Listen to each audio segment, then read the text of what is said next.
अरमान के ठीक पीछे आती हुई आस्था पर पड़ी तो वैसे ही संजना थोड़ा परेशान हो गई। उसने ये नहीं सोचा था कि अरमान अपनी याददाश्त जाने के बाद भी आस्था को इस तरह अपने साथ ऑफिस लेकर आएगा।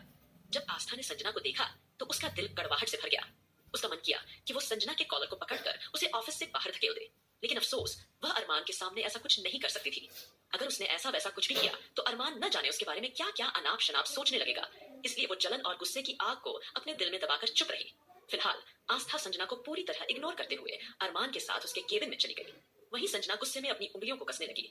उसके लंबे लंबे नाखून उसकी हथेलियों में गड़ने लगे, जिससे खून तक निकल आया। लेकिन उसके गुस्से और नफरत में कोई कमी नहीं आई। अचानक कुछ सोचते हुए थोड़ी देर बाद उसके चेहरे पर एक रहस्यमय मुस्कुराहट आ गई और अगले ही पल वह फाइलों का ढेर लेकर अरमान के सामने आ पहुंची और धीमी आवाज में बोली, सर, आपने जिसे मीटिंग के लिए कहा था, यह सब उनकी डिटेल्स हैं। सभी के साथ आपका अपॉइंटमेंट फिक्स्ड हो गया है। बस मिस्टर अविनाश रघुवंशी अगले हफ्ते इंडिया आ रहे हैं, तो उनके साथ आपकी मुलाकात अगले हफ्ते ही हो सकती है। इसके लिए मैंने पहले ही उनसे आपका अपॉइंटमेंट ले लिया है। जैसे ही आस्था ने अविनाश रघुवंशी का नाम सुना तो वैसे ही उसका चेहरा एकदम ठिठक गया, क्योंकि आस्था नहीं चाहती थी कि उसके भाई या दादाजी को अरमान की याददाश्त या राजवीर जिंदल के बारे में कुछ भी पता चले।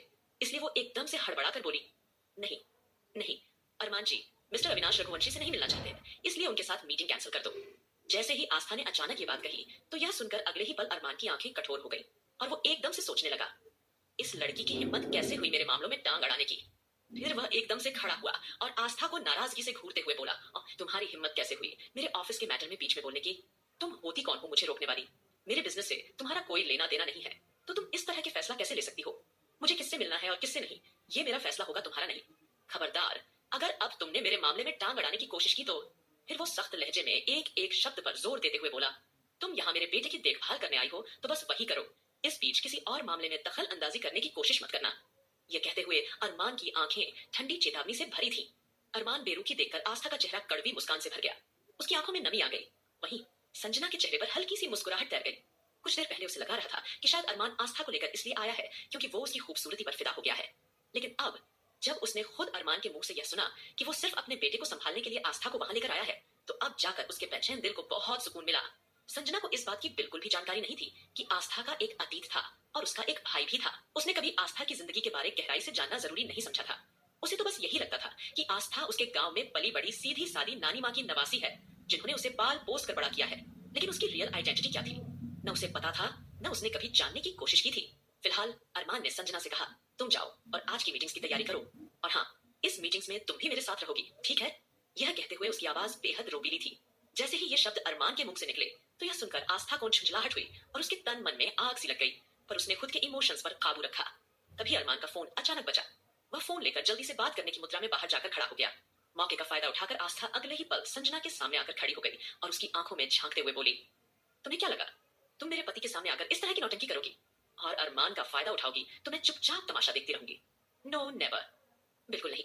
देखो, मैं तुम्हें पहला और आखिरी मौका दे रही हूँ। तुम्हारे पास अभी भी समय है। अगर तुम्हें अपनी जान प्यारी है तो जितनी जल्दी हो सके यहाँ से दूर चली जाओ। मैं तुम्हें अपने गांव वाली होने के नाते एक आखिरी मौका दे रही हूँ, पर याद रखना, अगर तुमने मेरे पति का फायदा उठाने की कोशिश की तो मैं तुमसे ये मौका भी छीन लूंगी और जो बनावटी मेकअप तुमने अपने इस चेहरे पर थोप रखा है ना, वो नोच नोच कर निकाल दूंगी। जैसे ही आस्था ने संजना को यह धमकी दी तो संजना की आंखों में अचानक गुस्से की चिंगारी भड़की। वो आस्था को अच्छा खासा सबक सिखाना चाहती थी और तभी उसकी नजर अंदर लौट रहे अरमान पर पड़ी। इस मौका का फायदा उठाकर संजना ने अचानक भद्दी चाल चली और अचानक आस्था का हाथ पकड़कर जबरदस्ती उससे अपना गला दबाने का नाटक शुरू करने लगी, जिसे देखकर सामने वाले को ऐसा लगेगा जैसे आस्था सच में संजना का गला दबा रही हो। अचानक संजना इमोशनल होने का नाटक करते हुए चिल्लाने लगी, मैडम, ये आप क्या कर रही हैं? प्लीज मुझे छोड़ दीजिए, मैंने कोई गलती नहीं की है। प्लीज प्लीज प्लीज मुझे माफ कर दीजिए। मैं फिर आप दोनों के बीच में नहीं आऊंगी, मैं कुछ नहीं बोलूंगी।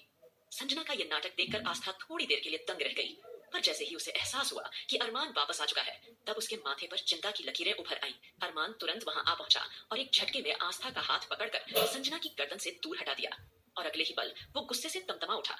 फिर आस्था को संजना से दूर करते हुए बोला, तुम यह क्या ड्रामा कर रही हो? तुम जंगली औरत हो क्या? ये क्या बदतमीजी है? और तुम्हारी हिम्मत कैसे हुई मेरी सेक्रेटरी के साथ इस तरह मिसबिहेव करने की? अरमान ने आस्था को डांटने के साथ साथ बुरी तरह से फटकार लगाई थी। आस्था अरमान को बताना चाह रही थी कि इसमें उसकी कोई गलती नहीं है, पर अरमान ने उसे कुछ भी कहने का मौका ही नहीं दिया और उसे सख्त लहजे में डांट दिया। वही संजना होंठ दबाकर हंसी और फिर अरमान की ओर देख के एकदम से बोली, सर, आपने मुझे कुछ दिन पहले अपनी गर्लफ्रेंड बनने के लिए कहा था। शायद वही बात मैडम को बुरी लगी, इसलिए उन्होंने मुझे जान से मारने की कोशिश की। सर, मुझे इनसे बहुत डर लग रहा है। यह कहकर संजना अरमान के पास आकर उसके कंधे पर सिर रखकर रोने का नाटक करने अरमान ने उसे दिलासा देने के लिए गले से लगा लिया। ये नजारा देखते ही आस्था के तन मन में पूरी तरह आग लग गई और उसकी आंखें भर आई।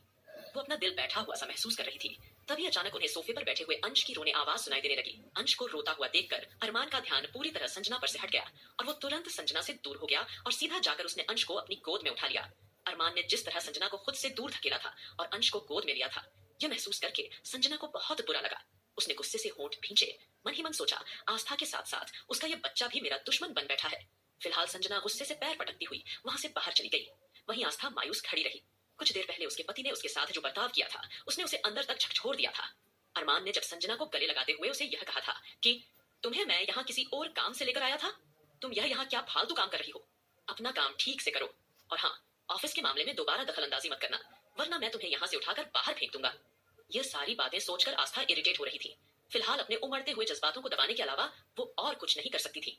वही संजना जैसे ही अपने केबिन में गई, उसके मन में तुरंत शक जागा। उसने सोचा कि उसे अविनाश रघुवंशी के बारे में कुछ जांच पड़ताल करनी चाहिए। आखिर ये आस्था मिस्टर अरमान सिंघानिया को उस अविनाश रघुवंशी से मिलने के लिए क्यों रोक रही है। तभी उसके दिमाग में एक बात बिजली की तरह चमकी। उसे याद आया, अरमान ने उसे कुछ दिन पहले ये पता लगाने का काम सौंपा था कि रघुवंशी मेंशन में जन्माष्टमी त्योहार आस्था ने किसके पर मनाया था। अब उसे अच्छी तरह से याद आ गया कि आस्था ने रघुवंशी मेंशन में धूमधाम से त्योहार मनाया था, वो भी बिना रघुवंशी परिवार की अनुमति के। ये सब सोचते हुए अचानक संजना के चेहरे पर एक रहस्यमयी मुस्कान खिल गई और अब उसे सब कुछ समझ आ रहा था कि क्यों आस्था रघुवंशी परिवार से अरमान को मिलने नहीं दे रही है, ताकि उसका राज सबके सामने न आ जाए। संजना के मन कई सारे सवाल उठ रहे थे जिसे वह पहले समझ नहीं पाई थी। इसीलिए उसने मन ही मन तय कर लिया कि उसे जल्द से जल्द अविनाश रघुवंशी को यहाँ बुलाना होगा, ताकि उन्हें यह सच बता सके कि उन लोगों की इजाजत के बगैर इस गांव की आई गवार लड़की ने उनके मेंशन का बिना पूछे यूज किया है। फिर अरमान के सामने आस्था की जो बेइज्जती होगी तो उसका कितना एंटरटेनमेंट होगा। ये सोच कर संजना मन ही मन मुस्कुरा रही थी। फिलहाल आस्था अरमान के बिहेवियर से काफी ज्यादा दुखी थी। वैसे भी अरमान जब उसे कुछ बुरा भला कहता था तो उसे ऐसा लगता था जैसे उसके दिल को भीतर से कोई कुरेद रहा हो, और यह एहसास उसे बेइंतहा दर्द देता था। वल संजना की आंखें उसके इरादे साफ बयान करती हैं कि आखिर मामला क्या है। तंग आकर आस्था ने ऑफिस में जो कुछ भी हुआ वह सारी बातें उसी ग्रुप में शेयर कर दी थी जहाँ सभी लड़कियां मौजूद थीं। उन्होंने अबीर सिंह राठौड़ को भी उस ग्रुप में ऐड कर लिया था। जब सबको संजना अरमान की बातें पता चली तो सब आस्था की सिचुएशन को लेकर परेशान हो गए। तभी ध्रुव और आहान मायूस होकर बोले, हमने कभी नहीं सोचा था कि अरमान भाई दूसरी लड़की के लिए भाभी के साथ ऐसी कोई हरकत करेंगे। वहीं रौनक, राधिका और रश्मि भी चिंता से बोली, हमें आस्था के लिए कुछ ना कुछ करना चाहिए। जो भी हम अबीर को लेकर प्लानिंग कर रहे हैं उसे आगे बढ़ाइए, क्योंकि हमारे पास ज्यादा वक्त नहीं है। फिलहाल आकाश के पास उसके खास आदमी का मैसेज आया था जिसके पास राजवीर की कुछ जानकारी थी। जैसे ही ये मैसेज मिला वैसे ही सभी लड़के एकदम सतर्क हो गए। उन्होंने कहा, हमें सबसे पहले वहां जाना चाहिए और उसके बारे में जानकारी लेनी चाहिए। तभी ध्रुव ने बताया, आज वंशिका को एंटीडोट लेने के लिए भी जाना था। इस पर राधिका और रश्मि ने उन्हें सुझाव दिया कि वो वंशिका के साथ चली जाएगी। और आप सबको राजवीर के बारे में जो इन्फॉर्मेशन मिली है, पहले आप सब उसके बारे में अच्छी तरह से तहकीकात करिए। इस पर वंशिका हामी ने भरते हुए कहा, हाँ, यही सही रहेगा, आप लोग वहां जाइए और हम एंटीडोट सारी डिटेल्स आप लोगों के साथ शेयर करते रहेंगे। फिर उन्होंने अबीर को अरमान के ऑफिस में जाने के सुझाव दिया ताकि वो आस्था की मदद कर सके, क्योंकि आस्था काफी परेशान लग रही थी। फिलहाल सभी लड़के अब अपने फार्म हाउस की ओर रवाना हो चुके थे और तीनों लड़कियां भी एंटीडोट लेने के लिए निकल पड़ी। तभी रास्ते में रश्मि के फोन पर एक कॉल आया, जिसे सुनते ही रश्मि के चेहरे से पसीना छलकने लगा। उसके चेहरे का रंग एकदम से उड़ गया। रश्मि दीदी, आप इतनी परेशान क्यों लग रही हैं? वंशिका ने चिंतित होकर पूछा। इस पर रश्मि ने परेशान होकर जवाब दिया, वो नानी माँ का फोन था, रौनक की तबीयत कुछ ठीक नहीं लग रही है, मुझे अभी घर जाना होगा।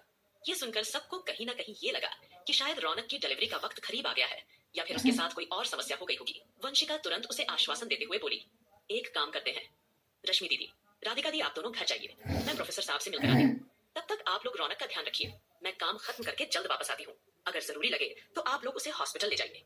ये कहकर उसने सबको वहीं से जाने के लिए कहा और खुद दूसरी कार न मिलने पर ऑटो लेकर प्रोफेसर की लैब की ओर रवाना हो गई।